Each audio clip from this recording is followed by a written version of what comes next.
Bom dia, voltamos aqui então agora analisando dos parágrafos 1º a 6º do artigo 15 da 86693, o nosso sistema de registro de preços. Pois bem, indo aqui então para o parágrafo 1º, ele simplesmente nos diz que o registro de preços será precedido de ampla pesquisa de mercado. Tudo bem, mas o que é o registro de preços? Eu coloquei aqui um conceito bem simples. Na essência, uma transcrição é uma adaptação do conceito apresentado pelo professor Marçal Justen Filho.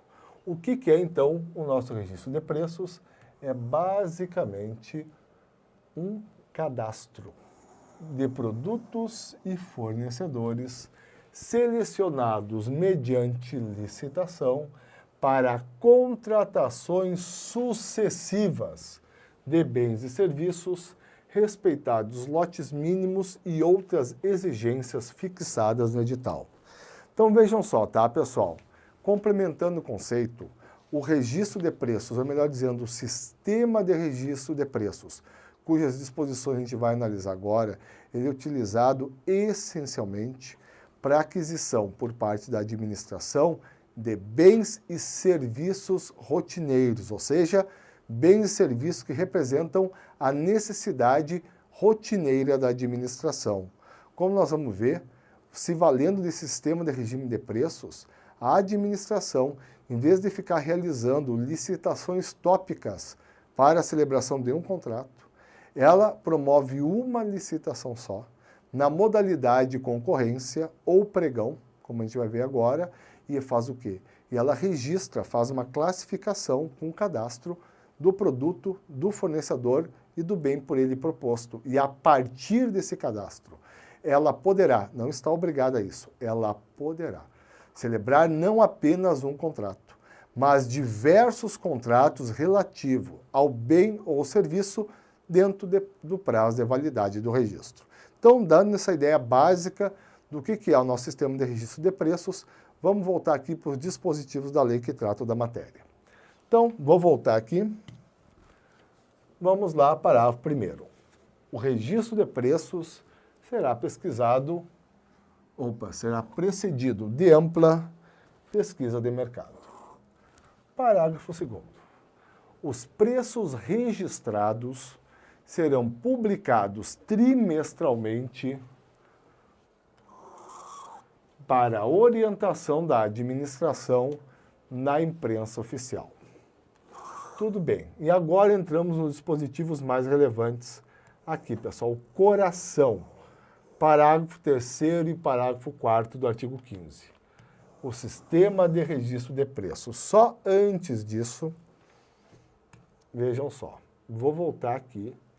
Nós estamos no contexto de compras, de aquisição de bens. Mas no conceito que eu trouxe, aqui, nós estamos falando não apenas de bens, mas também de serviços. Por quê? Porque o decreto federal, que só vale na esfera federal, 3931 de 2001, admite o uso do sistema de registro de preços também para serviços.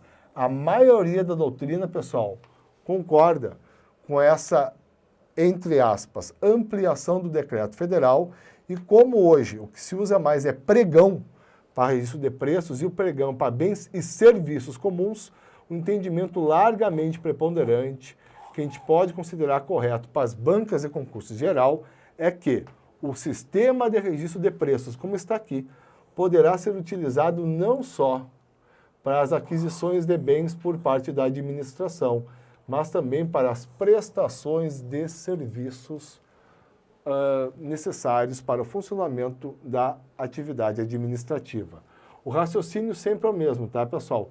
Contratações sucessivas de bens e serviços que representam necessidades rotineiras da administração. Pois bem, com isso eu vou voltar aqui para o parágrafo 3º. Vejam só. O sistema de registro de preços será regulamentado por decreto, atendidas as peculiaridades regionais, observadas as seguintes condições. Vejam só, até não coloquei nessas considerações aqui, mas eu vou completar agora mesmo, para definir que o decreto não é um decreto editado pelo presidente da República e aplicável a todas as esferas da administração. Na verdade, o presidente da República, claro que tem competência para dispor sobre a matéria, mas a sua competência, nesse contexto, limita-se à própria esfera federal. Então, o que eu quero destacar é que esse decreto vai ser editado, o decreto regulamentando o nosso registro de preços vai ser editado por cada chefe de poder executivo e será válido, portanto, no âmbito da respectiva unidade federada. Voltando aqui, vou ler de novo aqui o caput do parágrafo 3º. O sistema de registro de preços será regulamentado por decreto, atendidas as peculiaridades regionais, observadas as seguintes condições. 1. Seleção feita mediante concorrência. Como a gente vai estudar daqui a algumas aulas, concorrência é a modalidade mais complexa de licitação. Ela faz uma trilogia, concorrência, tomada de preços e convite. Dessas três, sem dúvida, a concorrência é a modalidade mais complexa. Ocorre que hoje eu devo complementar essa prescrição da 866 com a prescrição da 10.520 de 2002, a que eu me referi anteriormente. O que ocorre? Ocorre que a 10.520 de 2002, no seu artigo 11, também autoriza o uso do pregão no sistema de registro de preços. Qual é a diferença entre o pregão e a concorrência? Claro, além das diferenças inerentes ao procedimento, é que a concorrência pode ser utilizada genericamente para registros de preço de quaisquer bens e serviços. Já o pregão só pode ser utilizado quando o bem ou serviço for do tipo comum. Vamos colocar aqui, bem tranquilo, então, complementando o inciso 1 do parágrafo 3º, só dizer de forma simples que a nossa nobre lei 10.520/2002, em seu artigo 11, autorizou o uso do pregão para o sistema de registro de preços, desde que estejamos perante bens e serviços comuns. E hoje, né, pessoal, disparadamente, pelas facilidades dessa modalidade de licitação, é muito mais comum a gente ver o uso do pregão do que o uso da concorrência. Voltando aqui, inciso 2, estipulação prévia do sistema de controle e atualização dos preços registrados. Tranquilo. Inciso 3, validade do registro não superior a 1 ano. Então, vejam só, aqui nós devemos completar a matéria.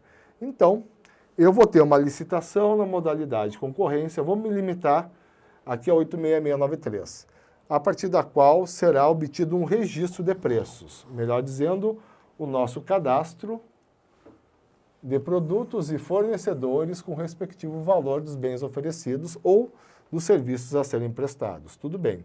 E esse registro vai ter validade máxima, cuidado, isso aqui é questão pegadinha de prova, o registro não é válido por 1 ano, ele é válido por até 1 ano. É o que nos diz aqui o inciso 3. Ocorre que, pessoal, um decreto federal, ele autorizou a prorrogação desse prazo e o TCU nem me deu o trabalho de colocar o decreto, especificamente falando, mas o acatamento dessa regulamentação, porque, na verdade, o decreto foi além da lei, né? A lei previu um prazo máximo de 12 meses. E o decreto foi lá e admitiu a prorrogação por mais 12. E o TCU, então, na sua interpretação teleológica da disposição, até aceitou. Só estabeleceu, definiu requisitos para tanto.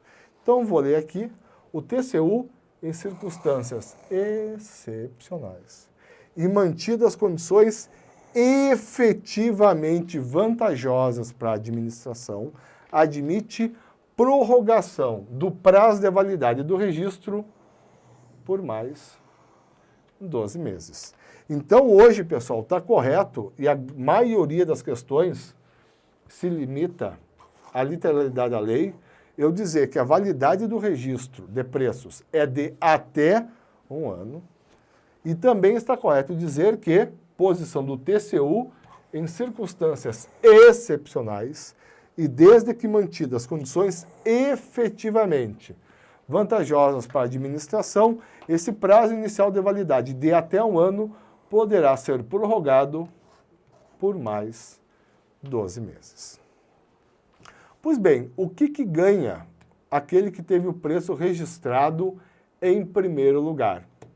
Isso aqui é essencial para nós entender a sistemática do regime de preços. Vejam só o parágrafo 4º.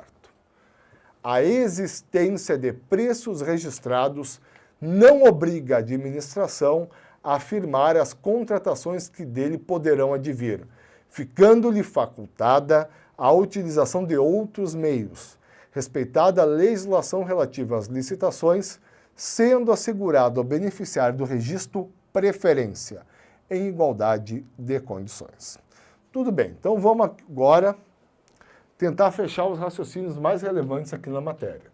Então vejam só. O beneficiário do registro, entenda-se, é aquele que teve o preço registrado em primeiro lugar. Ele não tem direito a celebrar um contrato com a administração, até porque a gente vai ver depois no decorrer da lei, ainda prepondera o entendimento que o fato de alguém ter vencido uma licitação não lhe dá o direito de celebrar o contrato. Mas digamos que a administração decida por celebrar um contrato relativo àquele bem objeto do registro. Aquele que teve o preço registrado em primeiro lugar vai apenas ter uma preferência na contratação em igualdade de condições. Então, reunindo o parágrafo 3º e o 4º, eu posso dar um exemplo bem simples. Vamos dizer que a administração, certo setor da administração, ele abre uma concorrência para registrar preços relativos a material de expediente. Entram diversos interessados. Ao final do certame, da licitação, eu tenho o registro de preços. Que tal o fornecedor A, o produto por ele oferecido e o preço registrado. Foi melhor o preço do certame. E assim sucessivamente. Está aqui a nossa lista, o registro de preços propriamente dito, o cadastro de produtos e fornecedores. Tudo bem. Então, vamos dizer que o registro foi feito em 10 de março de 2009. Aplicando apenas o parágrafo 3º, inciso 3, vamos dizer que a administração se valeu do prazo máximo de validade. Ele vai até 10 de abril de 2010. Então tá. Entramos aqui, vamos ficar no ano de 2009, em virtude da questão orçamentária. A administração, no mês, aqui começou a validade do registro. De abril, necessitou do objeto do registro, material do expediente. Em junho, necessitou de novo. Em agosto, a mesma coisa. Em outubro, idem. Pois bem, o que ela pode fazer? Se ela quiser, ela pode celebrar todos os contratos em abril, junho, agosto e outubro com aquele que teve o preço registrado em primeiro lugar. É essa a grande utilidade do sistema de registro de preços para a administração. Como eu tinha falado anteriormente, a administração, uma vez tendo registrado o preço, ela pode celebrar tantos contratos quantas forem suas necessidades dentro do prazo de validade do registro. Então, pode celebrar 1, 2, 3, 4 contratos dentro das regras relativas ao certame. Tudo bem, mas vou voltar aqui. E se ela não quiser, pessoal, se ela entender que apesar de ter esse preço registrado, não é conveniente para o interesse público se valer do registro, ela pode fazer isso. Ela pode desconsiderar o registro de preços, desconsiderar ela não pode, mas ela pode, em vez de utilizar do registro, fazer o quê? Vamos voltar aqui para o parágrafo 4º. Ela pode se valer de outros meios, entendam-se, ela pode abrir outra licitação visando a contratação do mesmo bem, no nosso exemplo, material do expediente. E aí, pessoal, pode celebrar um contrato com uma pessoa diferente daquele que teve o preço registrado em primeiro lugar, desde que, como decorrência dessa licitação que a administração abriu, que o preço ofertado, que a proposta seja mais vantajosa. O que vai ser assegurado apenas àquele que teve o preço registrado em primeiro lugar, que a lei chama aqui de beneficiário do registro. Simplesmente se houver empate entre as propostas, ou seja, empate entre o preço registrado e o preço constante na proposta vencedora da segunda licitação, aquele que tem o seu preço objeto constante no registro vai ter a preferência para celebrar o contrato nessa situação, na hipótese de igualdade de condições. Tudo bem, esse é o nosso parágrafo 4º, agora falta pouquinha coisa aqui para nós fechar a matéria, mas realmente o mais relevante está aqui, no 3º e no 4º da lei. Parágrafo 5º, o sistema de controle originado no quadro geral de preços, quando possível, deverá ser informatizado. Bom, hoje não precisa dizer, né? Isso aqui é regra generalíssima na matéria. Tá? Apenas alguns municípios aí, com uma estrutura mais simplória, não usam ainda, não se valem do sistema de controle de preços informatizado. Seguimos aqui, parágrafo 6º. Uma disposição importante, mais uma vez, tá, pessoal? Para vocês verem como o legislador pretendeu reforçar o controle popular sobre a regularidade em matéria de licitações e contratos. O que diz o parágrafo 6º? Qualquer cidadão é parte legítima para impugnar preço constante do quadro geral em razão de incompatibilidade desse com o preço vigente no mercado. Então, pessoal, isso aqui não é pouca coisa, vamos assim dizer.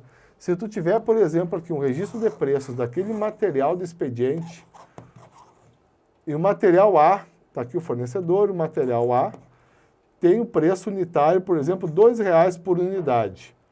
Ora, mas tu está pesquisando para fins particulares, por exemplo, o preço desse material no mercado, e tu descobre que no mercado a média de preços é 1,6, 1,7 por unidade. Ora bolas, e aí chega a ter o conhecimento que a administração está com preço registrado em 15, 20% superior a essa média do mercado, sem dúvida nenhuma. Tu, na condição de cidadão, sem ter nenhum interesse pessoal, tu pode tranquilamente impugnar perante a administração o preço registrado. Seguindo aqui, pessoal, agora nós saímos do sistema de registro de preços. Mas ainda estamos no contexto das compras. Então vejam só o parágrafo 7º. Nas compras deverão ser observados ainda: 1. A especificação completa do bem a ser adquirido sem indicação de marca, salvo quando for tecnicamente justificável, como a gente já analisou. 2. A definição das unidades e das quantidades a serem adquiridas em função do consumo e utilização prováveis, cuja estimativa será obtida sempre que possível, mediante adequadas técnicas quantitativas de estimação. 3. As condições de guarda e armazenamento que não permitam a deterioração do material. Então, pessoal, isso aqui simplesmente são elementos a serem observados nas compras, genericamente falando, da administração. Vamos aqui para o nosso parágrafo 8º. O recebimento de material de valor superior ao limite estabelecido no artigo 23 dessa lei para a modalidade de convite deverá ser confiado a uma comissão de no mínimo 3 membros. Valor a que se refere o dispositivo R$ 80 mil. Então, bem tranquilo, tá, pessoal? O recebimento de material de valor superior a R$ 80 mil deve ser confiado a uma comissão, a um órgão colegiado composto pelo menos por 3 membros. E aqui, pessoal, chegamos ao artigo final dessa sessão. Artigo 16. Será dada publicidade mensalmente em órgão de divulgação oficial ou em quadro de avisos de amplo acesso público a relação de todas as compras feitas pela administração direta ou indireta, de maneira a clarificar a identificação do bem comprado, seu preço unitário, a quantidade adquirida, o nome do vendedor e o valor total da operação, podendo ser aglutinadas por itens as compras feitas com dispensa e inexigibilidade de licitação. Pois bem, pessoal, hoje esse dispositivo é de pouca eficácia, vamos assim dizer. Olhem só a parte inicial. Não que não tenha eficácia em termos jurídicos, claro que tem. Mas hoje, né, pessoal, divulgação de fato é internet. Olha o que ele fala. Será dada publicidade mensalmente em órgão de divulgação oficial, por exemplo, em esfera federal, Diário Oficial da União, ou em quadro de avisos de amplo acesso público. Ó, o mural da repartição. Tudo bem, até o mural pode ser de amplo acesso público, mas dificilmente alguém se dá o trabalho de ler alguma coisa em mural de órgão público, né? Então, hoje, de fato, tá, pessoal? O que existe é que a tendência cada vez maior em virtude da incidência do princípio da publicidade, de efetivamente levar ao conhecimento do cidadão os dados relativos às contratações e licitações da administração. E hoje, como ninguém precisa falar, né, pessoal? O meio extremamente público e praticamente gratuito de publicização de informações públicas relevantes é a internet. Mas, de qualquer modo, tá, pessoal? Ficando aqui na literalidade da lei, então ela impõe, seja dada publicidade mensalmente, tá, pessoal? Está aqui o período. Em órgão de divulgação oficial ou em quadro de aviso de amplo acesso público, ao quê, pessoal? A relação de todas as compras feitas pela administração direta ou indireta, de maneira a clarificar a identificação do bem comprado, seu preço unitário, a quantidade adquirida, o nome do vendedor e o valor total da operação. Ou seja, pessoal, todas as informações básicas relevantes sobre a aquisição feita pela administração, melhor dizendo, sobre o conjunto de aquisições feito pela administração em dado mês. Pois bem, essa parte final, ela é criticada pela doutrina pelo seguinte, olhem só, podendo ser aglutinadas por itens as compras feitas com dispensa e inexigibilidade de licitação. Realmente é tu abrir para picaretagem, vamos assim dizer, mesmo aplicando dispositivo. Seria dizer o seguinte, pessoal, aglutinar por item. É isso que é criticado pela doutrina. Seria, por exemplo, certa entidade da administração, uma autarquia, ela publicar num quadro de avisos de amplo acesso público, ela teve 7 aquisições, por exemplo, de material de expediente. Aí 2 foram precedidas de licitação e 5 se caracterizaram como hipótese de dispensa ou inexigibilidade. Então tá. Para essas 2 aquisições que foram precedidas de um regular e complexo processo de licitação, tem que constar no relatório mensal, tem que constar todos esses dados aqui. Tem que identificar o bem, tem que constar o preço unitário, tem que constar a quantidade, o nome do vendedor e o total da operação. Tudo bem, isso porque houve licitação. Agora, para essas 5 aquisições oriundas de dispensa ou inexigibilidade, não tem que constar isso aí. Porque a lei autoriza, pessoal, que aí haja uma aglutinação por itens do total comprado. Ou seja, fechando aqui, seria dizer, a primeira compra, a primeira aquisição oriunda da licitação tem que ter todos os elementos do artigo 16. A segunda compra, oriunda também de outra licitação, todos os elementos. E as outras 5 aquisições, do 3 ao 7, no nosso exemplo, podem simplesmente estar aglutinadas, dizendo assim, aquisição de material de expediente oriunda de dispensa ou inexigibilidade, totalizando o valor X. Ou seja, não tem que ter identificação, principalmente, pessoal, do vendedor. É isso que uma leitura do final do artigo 16 possibilita, mas essa, até onde eu sei, não é a prática, pelo menos, da administração pública federal. Ela faz o quê? Ela informa todos os elementos referidos aqui no dispositivo. Pois bem, e chegamos aqui no nosso parágrafo único do artigo 16, que diz: o disposto neste artigo não se aplica aos casos de dispensa de licitação previstos no inciso 9 do artigo 24. Pois bem, o que diz o inciso 9 do artigo 24? O 24, ele traz as hipóteses de licitação dispensável. E ele declara dispensável a licitação, inicia a leitura, quando houver possibilidade de comprometimento da segurança nacional. Nos casos estabelecidos em decreto do Presidente da República, ouvido o Conselho de Defesa Nacional.